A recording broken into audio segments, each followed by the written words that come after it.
Section 2.2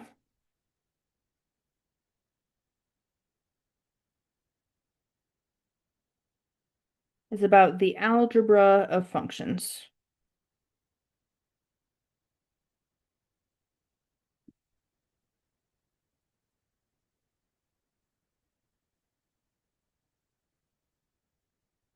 So if f and g are functions,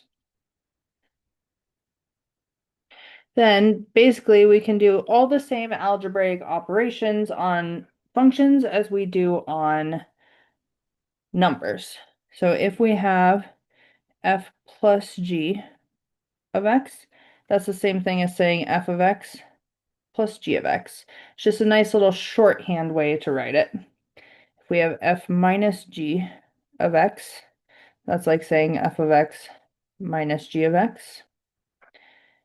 If we have f times g of x, that's like saying f of x times g of x. And if we have f divided by g of x, that's like saying f of x divided by g of x. This last one does come with the stipulation that g of x cannot be equal to 0 because you can't divide by 0. But otherwise, these act just like you would expect them to. So let's see what an example of this would look like.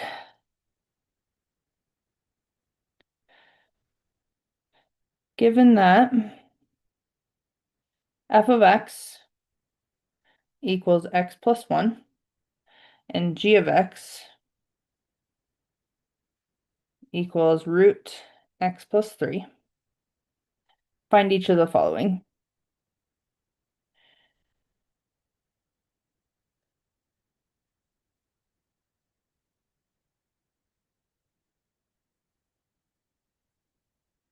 Starting with A, f plus g of 6. So as we just saw above, f plus g of 6 is just like saying f of 6 plus g of 6. And f of 6 and g of 6 we can find. F of 6 is f of x with 6 plugged in, so we get 6 plus 1 is 7. So we can replace f of 6 with 7. And then g of 6 is just g of x with 6 plugged in, so we get 6 plus 3 under a root, gives us the square root of 9, which is 3. So we can place g of 6 with 3 to give us 10. So f plus g of 6 equals 10.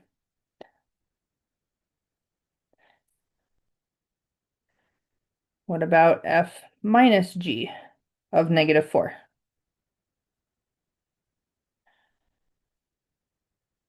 So same thing, we're going to turn this into f of negative 4 minus g of negative 4. So we're going to plug negative 4 into both functions. We get negative 3 for f.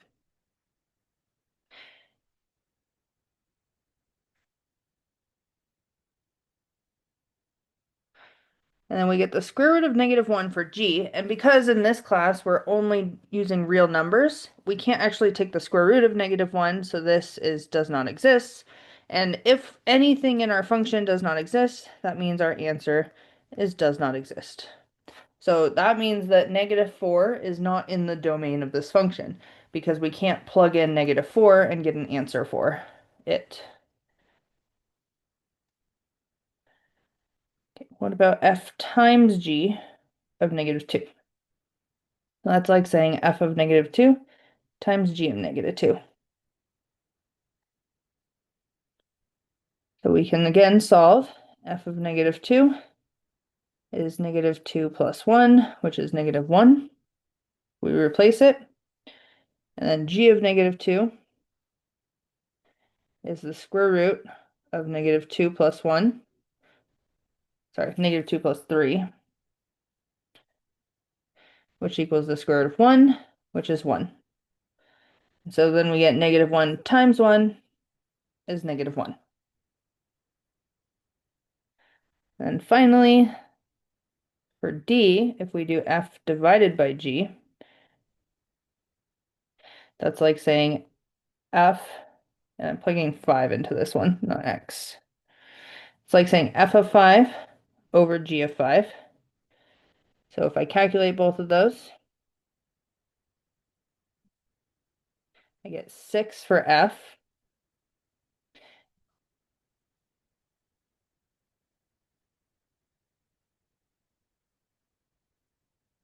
And the square root of 8 for g. We do need to simplify the square root of 8, so let's make a prime factorization tree. So we get a pair of 2's that can pop out, but one 2 that has to stay inside the root. So 6 over 2 root 2. 6 divided by 2 is 3, so you can reduce that to 3 root 2. And this would be a perfectly fine answer on your test. You do not need to rationalize the denominator on your test. For your homework, your online homework though, they will make you rationalize this. So the way we rationalize 3 over root 2, and rationalize anything, is you're going to multiply top and bottom by the root. So now we have 3 root 2 over root 2 times root 2. When we multiply something by itself, it's like squaring it. So we get root 2 squared, and then the square root and the squared cancel each other out. So you get 3 root 2 over 2. And this would be your answer on your homework.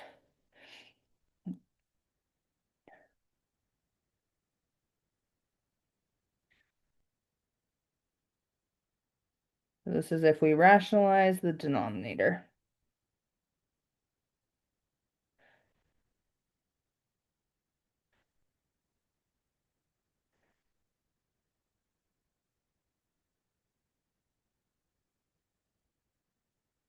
But again, you can always just leave your answer like this on your test. I will not require you to rationalize.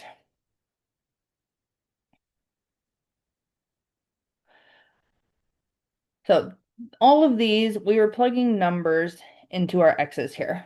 But we should be able to solve these as functions as well, not just for specific numbers. And when we do that, it's important to know what numbers we can plug in, aka what is the domain of this function. So if f and g are functions,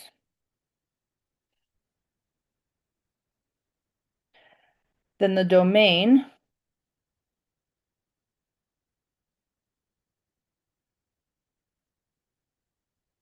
of the functions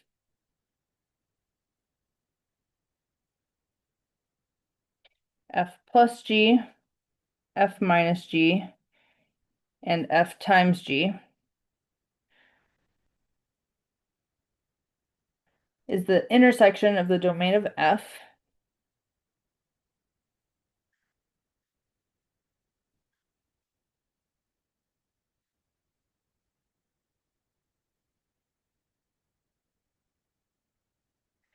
and the domain of g.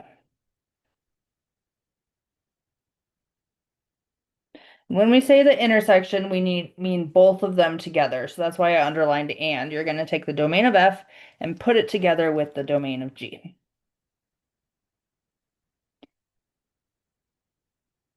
The domain of the division function is the same thing with the stipulation that you can't divide by 0. So it's also the intersection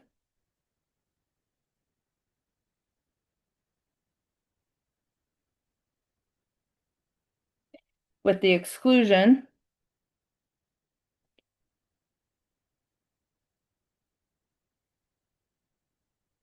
of any x values for which g of x is 0.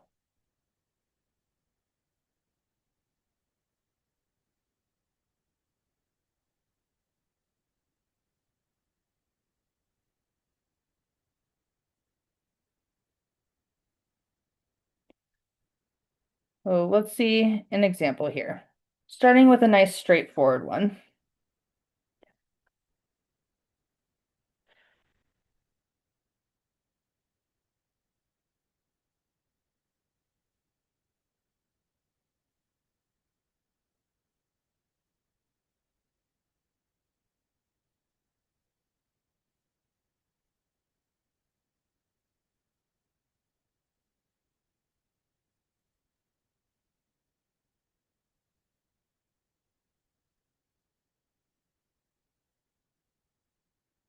So we're finding the following and its domain, given that f of x is x squared minus 4 and g of x is x plus 2. The first thing I would do with any of these problems, because we're going to have to find the domain of all of our answers, is we want to find the domain of f and the domain of g.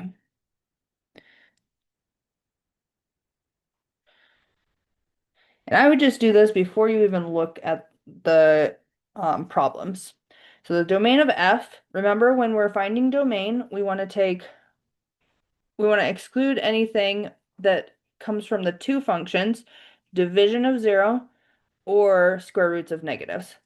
So in this function f, we don't have any division and we don't have any square roots. And because we don't have either of those, that means our domain is automatically all real numbers.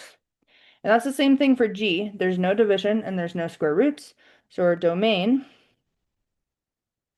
is all real numbers. That means that the domain of f intersect g, when you put them together, is also going to be all real numbers.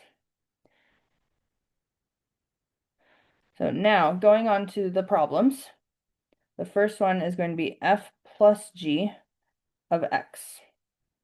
So f plus g of x is like saying f of x plus g of x. And then you can always replace something with what it's equal to. So f of x is equal to x squared minus 4. So we're going to replace it with x squared minus 4. And then same thing with g of x. G of x is equal to x plus 2. So we're going to replace it with x plus 2. And then all we need to do from here is simplify this.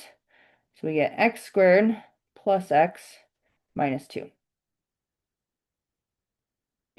And then the domain, because the domain of f and g are both all real numbers, the domain of this one is going to be all real numbers.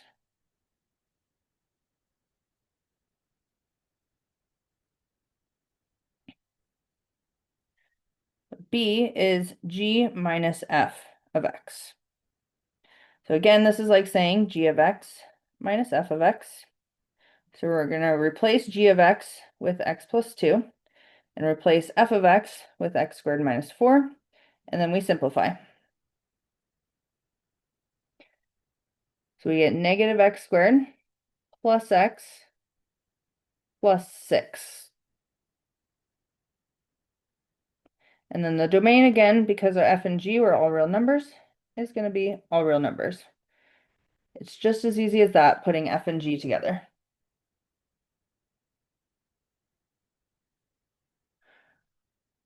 Part C is going to be finding f times g. So again, that's like saying f of x times g of x.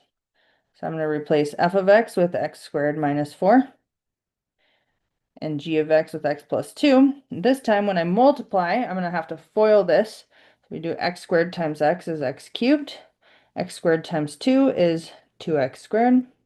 Negative 4 times x is negative 4x. And negative 4 times 2 is negative 8. And you can't combine any like terms there, so that is your answer. And again, the domain is all real numbers.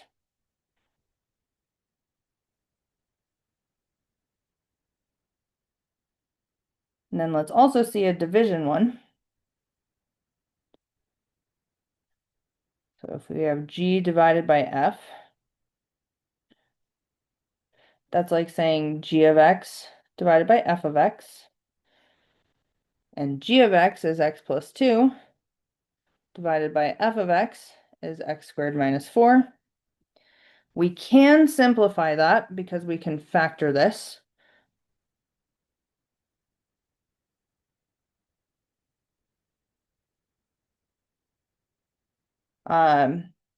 We haven't gone over this yet though, so I do believe there's not going to be anything like that on your homework. So I'm going to wait for explanation of this, but we can simplify this a little bit because x squared minus 4 factors into x plus 2, x minus 2. And we'll learn more about what that is when we go into quadratics. I'm pretty sure there's not one like this on your homework. So then your x plus 2's can cancel and we end up with 1 over x minus 2. So that is our function.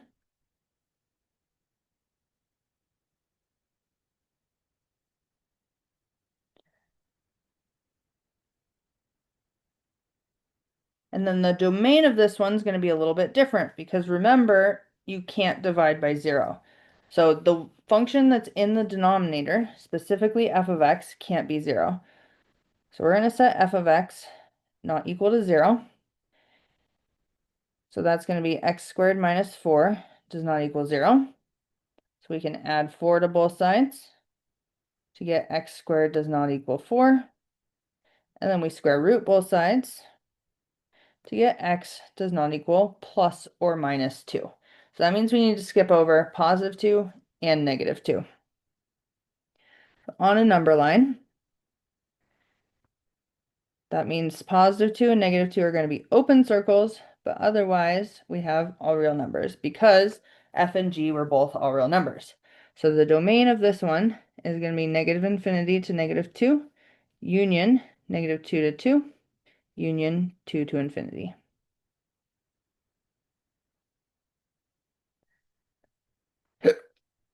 So again, I wouldn't worry about the cancellation there. We'll learn more about that in chapter 3. Let's do another example though, one with a little bit more complicated domains.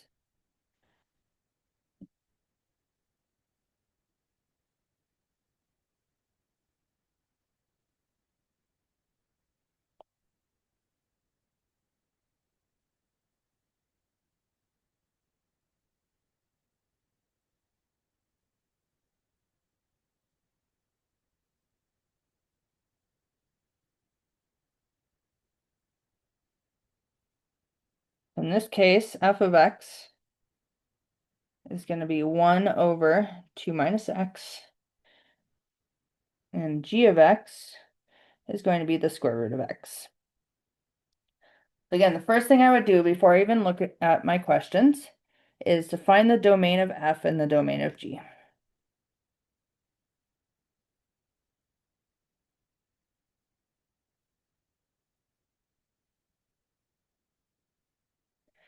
The domain of f, we have division in f, so that means what's in the denominator can't be equal to 0.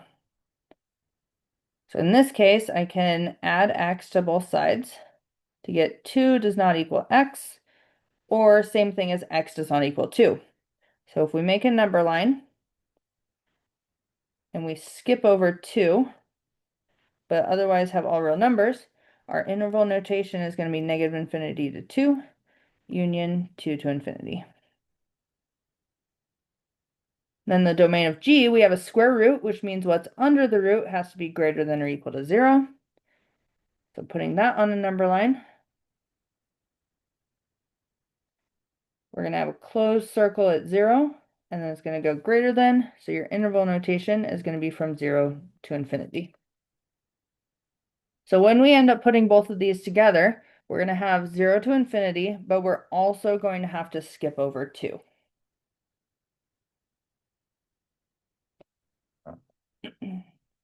The first problem is g plus f of x. That, again, is like saying g of x plus f of x. So we're going to replace g of x with root x, and we're going to replace f of x with 1 over 2 minus x. And I would be totally fine if you guys don't bother simplifying that, because that's not even going to get that much nicer when you simplify it. So that would be your answer there. You can just leave it like that. Now for the domain, we need to put these two domains that we just found together. So if I put them on a number line, I have everything greater than or equal to 0. But then I also need to skip over 2. So I'm going to put an open circle at 2. So the domain of this function, combining the domain of f and the domain of g together, is going to be 0 to 2, union 2 to infinity.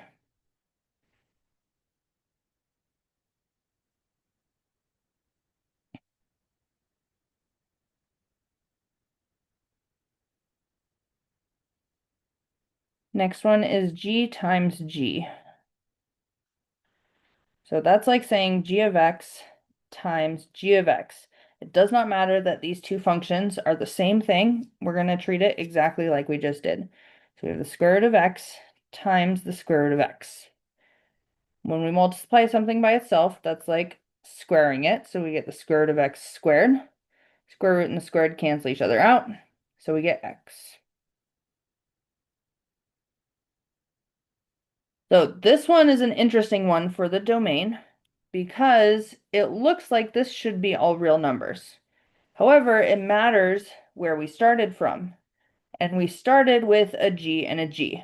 So we're going to put the domain of g together with the domain of g. Note that we don't need to include f here because there's no f's in this function. This is just g times g. So the domain of g and the domain of g are the same, so our domain is just going to be what we got for the domain of g. So that's 0 to infinity. This is a good example of one where the domain of the final answer is not going to be the same as the domain of the multiplication function.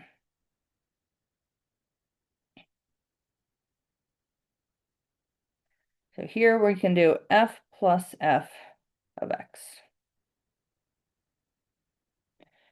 So that one's like saying f of x plus f of x. And f of x was 1 over 2 minus x plus 1 over 2 minus x.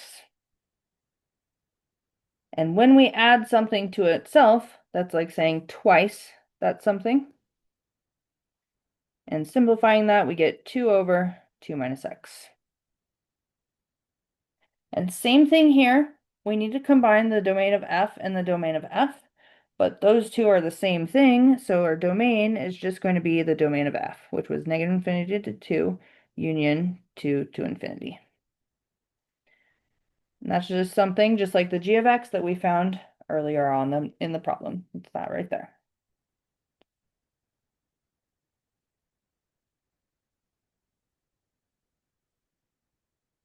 The last part of this one is f over g of x. So this is like saying f of x over g of x. And f of x is 1 over 2 minus x divided by g of x, which is root x. You should not leave your answer with double fractions. So what you're going to do is instead of dividing by root x, you're going to multiply by the reciprocal of root x. So we're multiplying by 1 over root x instead of dividing by root x. So then when you simplify that, you get 1 over root x times 2 minus x. And you can leave your answer like that. So now for the domain of this, we have the domain of f, which was everything except 2. We have the domain of g, which was everything from 0 to infinity. And then we also need to include where g of x does not equal 0. So we need to do a little bit more work for this domain. So g of x is root x, and we want to know where this does not equal 0. So I'm going to square both sides to get rid of the root to get x does not equal 0. So we also need to include x does not equal 0. So putting all three of these on a number line, we have from 0 to infinity for the square root.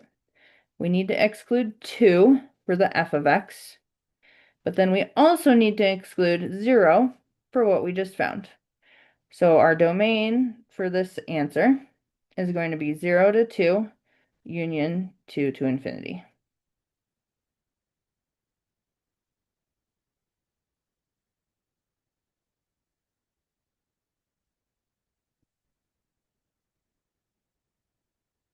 I have one more example that we can go over of this.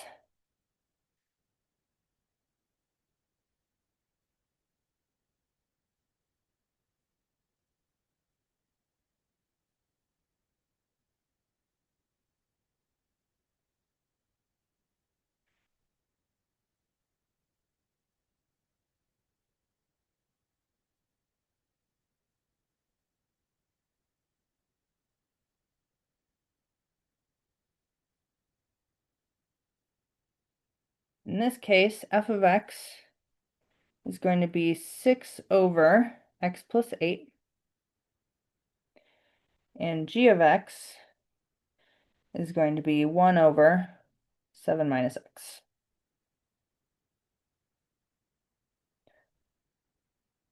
So first thing, as always, is I want to find the domain of f and g.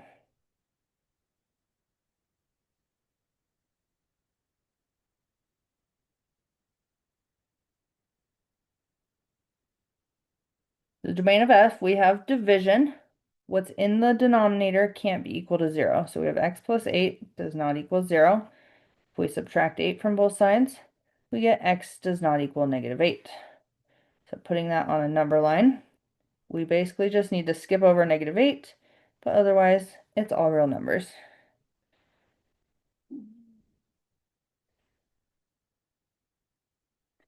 And for g, again, we have division, so it's going to be the same thing. So 7 minus x does not equal 0. And if we add x to both sides, we get 7 does not equal x. So for this one, we just need to skip over 7, but otherwise it's going to be all real numbers. So our combined domain is going to be everything except for negative 8 and 7.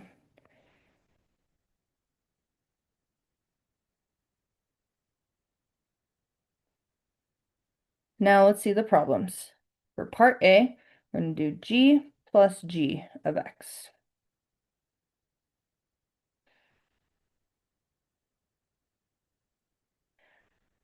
So g plus g is like saying g of x plus g of x. And g of x is 1 over 7 minus x.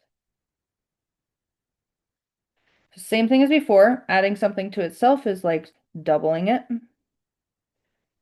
And then when we simplify that, we get 2 over 7 minus x. So in this case, g and g are the same function, so we just need to take the domain of g. So the domain is going to be negative infinity to 7, union 7 to infinity.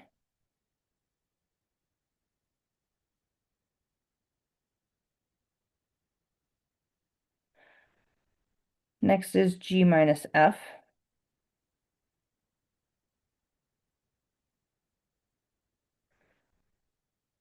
So that's like saying g of x minus f of x. G of x is 1 over 7 minus x, and f of x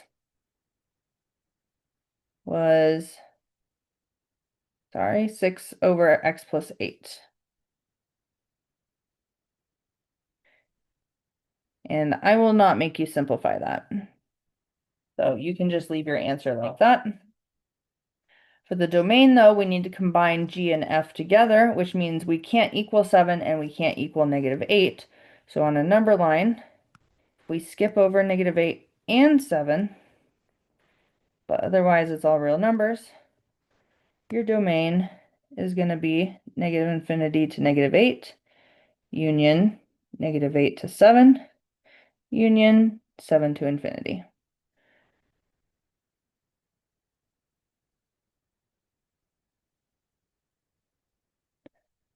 For C, we're going to do f times f of x.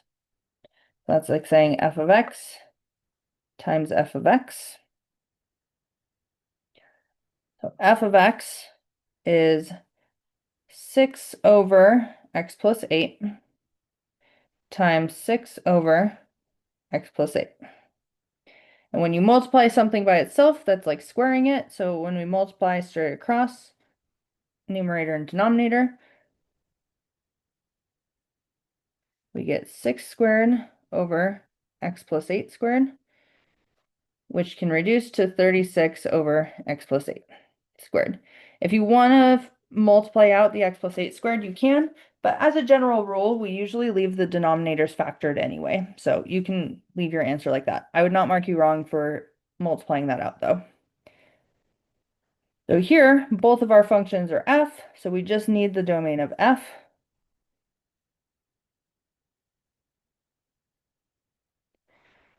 So your domain is going to be negative infinity to negative 8, union -8 to infinity. So that's just the domain of f that we found a little bit ago. And finally, for D, we're going to do G divided by F. That's like saying G of X divided by F of X. And G of X was 1 over 7 minus X, and F of X is 6 over X plus 8.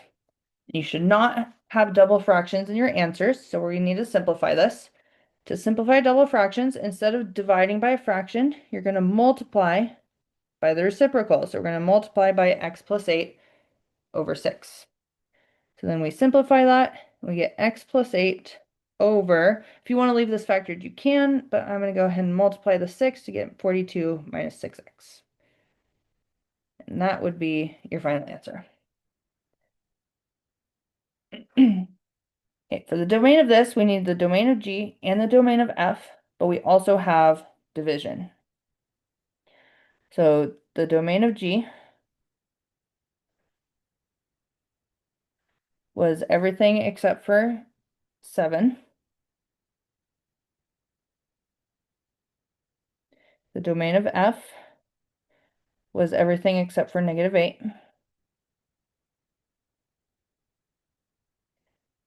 And then we also need to figure out where the denominator, which in this case is f of x, does not equal 0. So f of x is 1 over, 6 over x plus 8.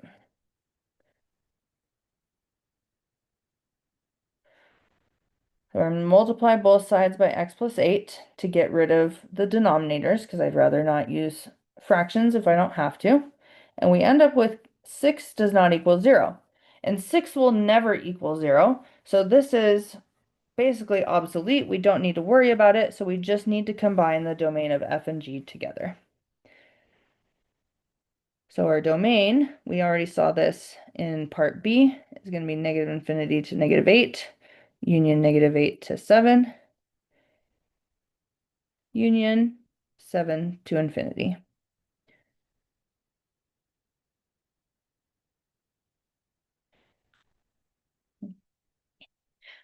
Okay. There was one more section, or like one more thing that we were going to do, specifically the difference quotient. However, I took that off of your guys' homework because we're running a little bit behind because of the snow days. That was a piece of material that I wanted to kind of cut off. So we'll pick up like halfway through this lecture on Tuesday just to make sure you guys get some of it in class. But otherwise, we're going to start section 2.3 on Monday.